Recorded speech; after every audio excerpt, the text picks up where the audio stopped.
అలా తిరక్కో చెరువుల చుట్టూ వాకింగ్ ఎలా ఉంటుందంటే చెరువే బాగుంటుందండి. నీకు సిలువ ఎలా చెప్తుంది, ఇదిగో వ్యర్థము చేయకు, బైబిల్ ఎలా సెలవిచ్చింది.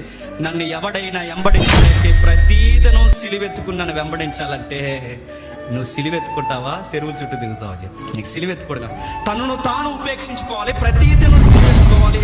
ఇలా ఉండాలని బైబిల్ నిన్ను గైడ్ చేస్తున్నప్పుడు నీకు సిలువ ఎందుకు నచ్చుతుంది, నీకు సువార్త ఎందుకు నచ్చుతుంది, నీకు చర్చ్ అట్మాస్ఫియర్ ఎందుకు నచ్చుతుంది? నీకు నచ్చదు ఎందుకంటే నీకు పాపమే నచ్చుతుంది, నీకు లోకంలో తినే తిల్లే నచ్చుతాయి, అక్కడ సరదాగా తిరగడమే నచ్చుతుంది, ఇదే నచ్చుతుంది, నీకు టైం పాస్ నచ్చుతాయి.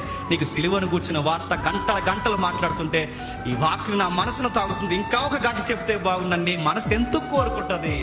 మా అమాయకత్వం కాకపోతే ఎందుకు ఈ సిలువను కూర్చున్న వార్త ఈ లోకానికి వెర్రితనంగా ఉందంటే చెబుతున్నాడు, తమను తాము చంపుకోవాలంటే వాళ్ళ ఇష్టాలు చంపుకోవాలి. ప్రతిరోజు ఏమి ఎత్తుకోవాలి చెప్పండి?